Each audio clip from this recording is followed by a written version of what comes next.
introduce the South Coast Water District General Manager, Andrew Bernhardt. Good evening, Andy. As long as it's not late for dinner, Wayne. Good evening, ladies and gentlemen. Thank you for coming tonight. As you know, we're at a public scoping meeting and the notice of preparation for the Doheny Ocean Desalination Project. This is the first step. It's notifying the public that we're getting ready. Haven't started yet, but getting ready to go into the environmental impact report process. And so we're sharing with you tonight an overview. Our agenda this evening is going to appear. Obviously, we're doing the introductions. We're going to talk about the purpose of SCWD and the scoping meeting that we're having tonight.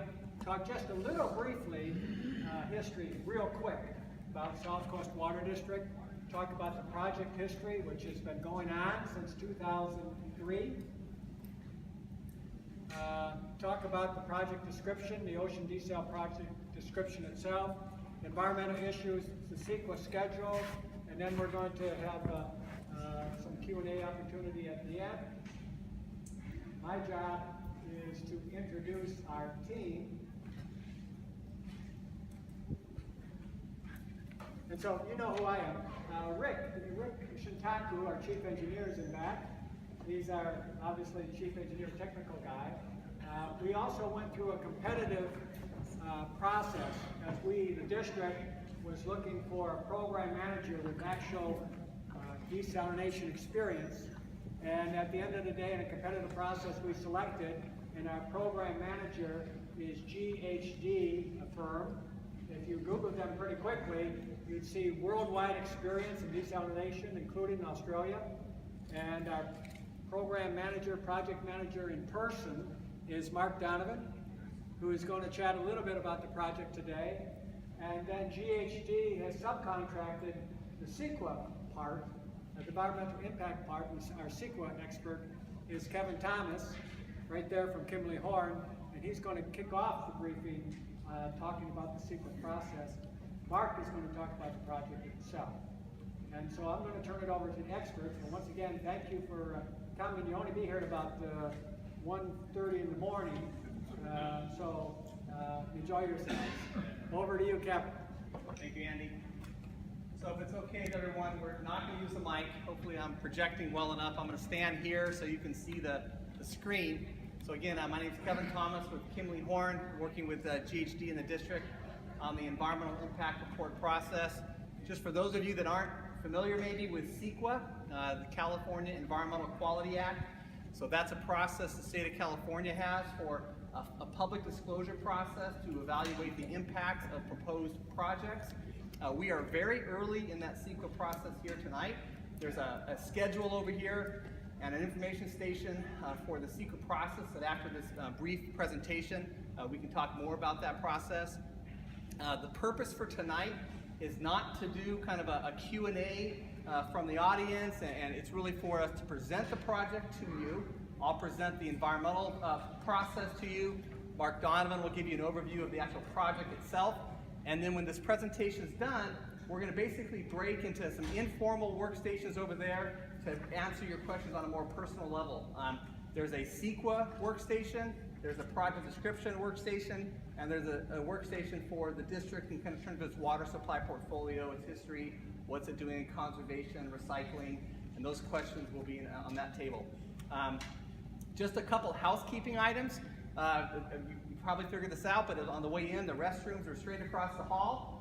So please avail yourself of those if needed. There's a few snacks at a table on this far end here outside. There's some cookies and some soda. The staff here have asked that if you can to please not bring the cookies in to the gym, to the gymnasium with a wood floor.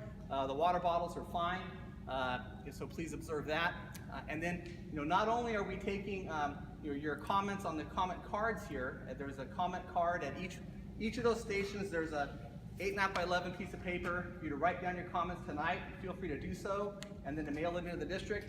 You can also email your comments to the district, and there's an email address to do that. So that's all by way of introduction and some housekeeping, just to kind of walk through a little bit of the process. So just a brief background on South Coast Water District. Would you like me to? Yes. Okay, that's fine.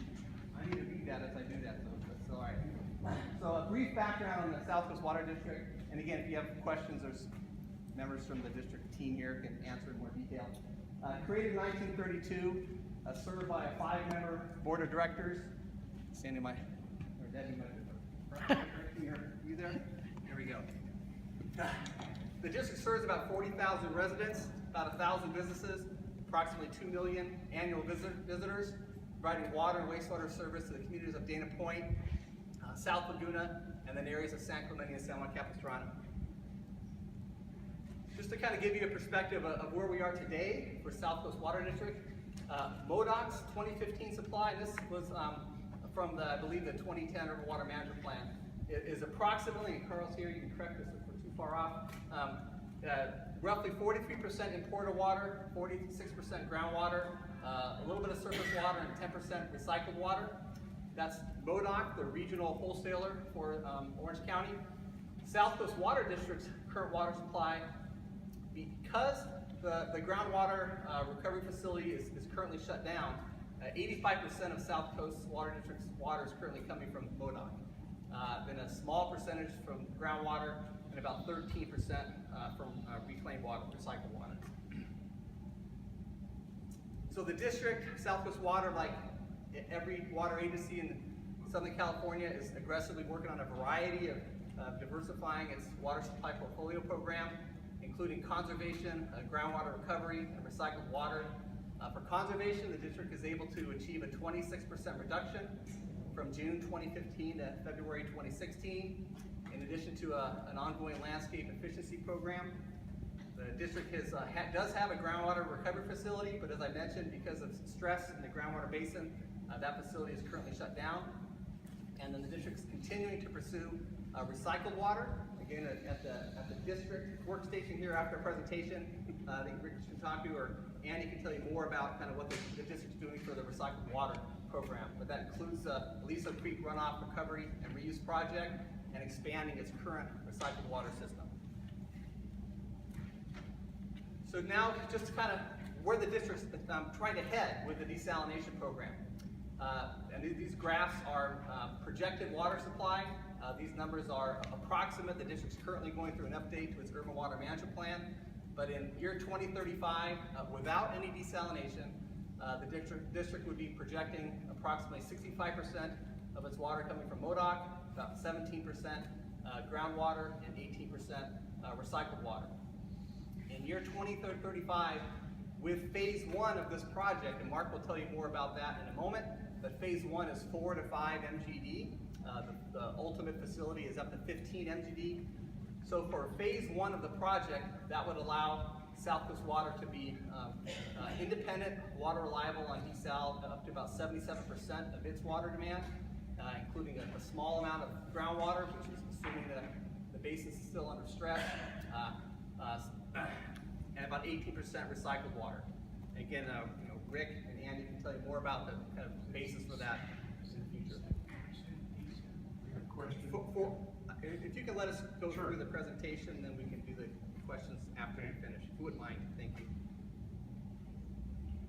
So just a brief background on the project. For those of you that have been following ocean desalination in California, this project has been around for quite a while. It's been around since the early 2000s. It was previously under the name of the South Orange County Ocean Desalination Project, or SOCOD, led by MODOC.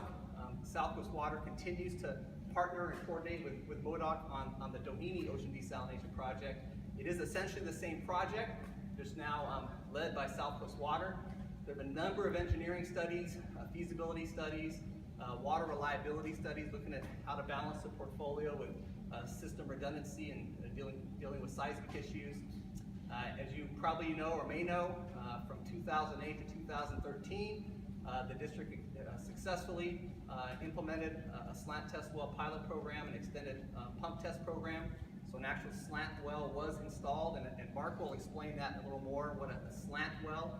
It's essentially, to give you the preview, It's a subsurface intake drawing water through the ocean floor.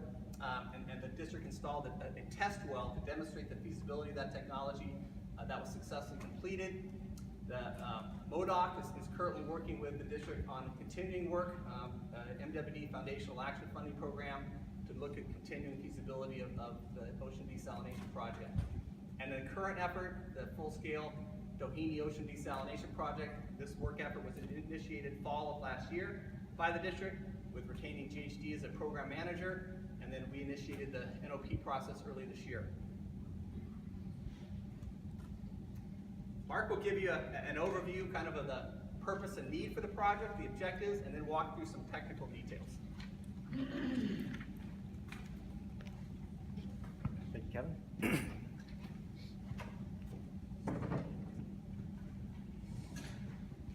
Good evening, everyone. Thank you for coming. We appreciate your yes, more very good. Thank you, everyone, for coming. We appreciate your coming and participating in this important procedure. So, thank you. Really, what this project is all about, it's about a local, reliable, sustainable, drought-proof supply of water for the resident, the South Coast Water District area. Ultimately, this project can be expanded into a more regional South Orange County project. The South Orange County has some challenges with imported water. The imported water that they get from MODOC is delivered by conveyance pipelines, and those conveyance pipelines cross about 5 faults. There's some real concerns with reliability, vulnerability with those pipelines. As Kevin mentioned, with the ongoing drought, there is stress to the existing groundwater basin. So South Coast is unable to operate their groundwater recovery facility in the last year or so. So that's an ongoing problem as well. And benefits for the project, it'll include system redundancy. So if we do have a seismic event, where this project will be able to deliver water on an emergency basis to the neighboring communities through interconnecting pipelines. So it's a very good benefit for the project on an emergency basis. And another benefit of this project is these slant wells on the beach. They also create what's called a seawater intrusion barrier.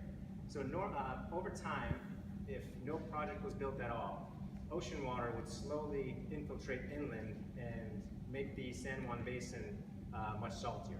And essentially, over time, it would render it very difficult to use and more costly to use that water. So these slant wells actually prevent that from happening over time. It's another added benefit from this project. And this project is also consistent with state plans to implement and carry forward desalination projects as a means for potable water supply for Fort State. Now, what you see here, what we're considering for this project, it's kind of, we've laid it out in kind of distinct areas on this overview map. We have the slant wells here on Doheny State Beach, which essentially are drilled on the beach at an angle, and they extend out under the ocean floor. And seawater is then pulled in slowly through the ocean floor into the wells and then delivered to the desal plant. This slant wells, as Kevin mentioned, is called the subsurface intake technology. And what a subsurface intake technology does is essentially prevents impingement and entrainment of marine life. So we're not pulling in any marine life with this seawater desalination plant, which other desal plants are when they have an open ocean intake. So a main difference in this project compared to some of the other projects you may have heard about in Southern California is we are using the slant well subsurface intake, a very important benefit of this project. Another great benefit of feature of this project, I should say, is the district owns this 30 acres of property here adjacent to Doheny State Beach. So what that means is we don't have to build long conveyance pipelines to get the seawater to the site. It's already right there, which is very attractive for this facility. The other great thing this project has going for it is that there's an existing wastewater outfall adjacent to the site.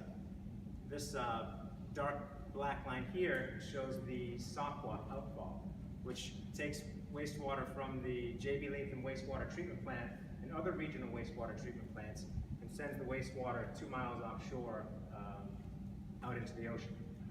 So the brine that's generated from the desal plant just as a byproduct from processing the water, that will get mixed into the outfall and commingled with the wastewater and then delivered out to the ocean.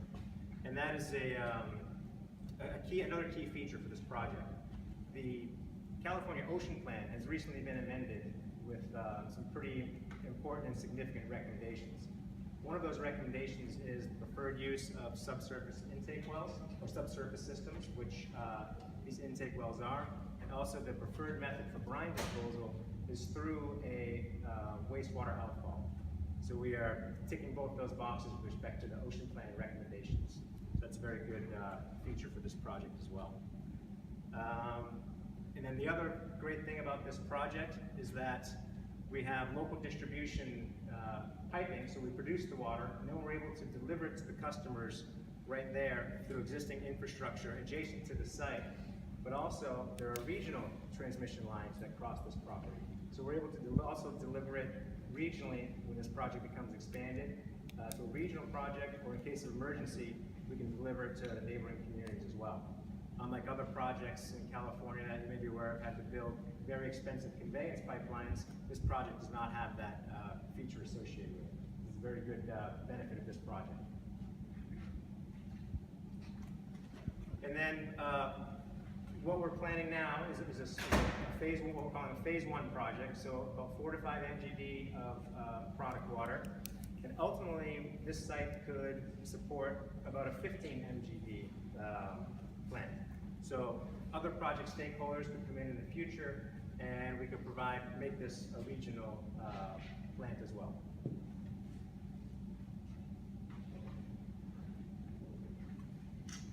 So what you see here is up top is a kind of simple schematic of what a slant well looks like. And then the picture on the bottom is actually the drilling of the test well that occurred on Doheny Beach several years ago that Kevin mentioned. So the way the slant well technology works is essentially this drill rig is set up on the beach to do the initial drilling, and it drills the well at an angle, in this case about 10 to 12 degrees from horizontal, and this well could be up to 1,000 feet long. So the well itself actually extends well offshore and is able to capture that ocean water. And then the well pump is basically inserted down into the well, and the well pump comes on and it starts drawing in the ocean water. The ocean water slowly infiltrates down and makes it into the well, and then the pump pumps it out and delivers it to the site. Now I mentioned the slant wells also act as an intrusion barrier, and it does that because it pulls in a small amount of fresh water as well out of the basin. Recent modeling work has shown that the slant well under various conditions will pull in between 5 and 10% of fresh water. And that 5 to 10% helps in creating that seawater intrusion barrier to prevent seawater from further migrating inland and contaminating the rest of the aquifer. So we talked about these other key features. I mentioned we're taking a phased implementation. Another great thing about the phased implementation is that it allows us to gather a lot of information about how these slant wells are going to perform over time. So rather than drilling all 9 wells at once and going with the big plant right away, if we do this phase 1 approach, we'll have the benefit of really studying and learning as we go, seeing how these wells will perform and how the discharge water will monitor the discharge water over time as well and ensure that no adverse impacts are happening in the ocean. And then obviously we'll be looking at greenhouse gas emissions. We plan to use the latest in energy recovery devices to reduce the overall energy consumption of the desal plant. And we've also had discussions with SCWD and their innovative energy group. So we're working with them to find innovative ways to bring energy to this desal plant to make it more carbon neutral.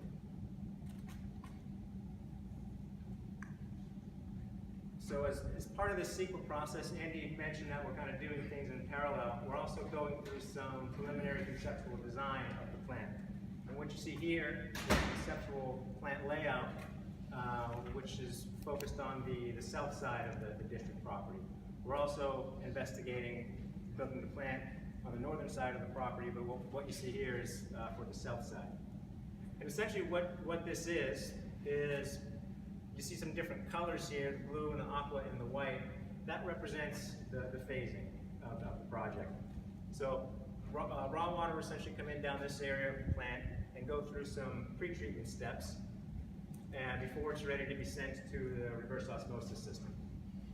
And then we've showed here in the layout that you would just kind of add these pre-treatment steps as needed for future phases. And then once the water is produced in the RO building by the reverse osmosis process, it gets stored in the product water storage tank and then delivered either to the local customers, or in the future we have the provisions here for additional pumping stations to deliver it to the regional areas as well. Another key feature that we're considering for this project, you see this kind of square down here, it's labeled R&D pad, it's kind of hard to read.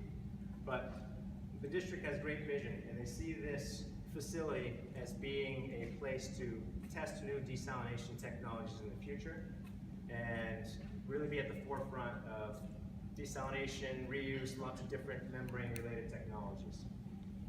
What this would be able to do, we can take process streams from different areas of the plant and be able to run various tests by bringing in companies having new technology.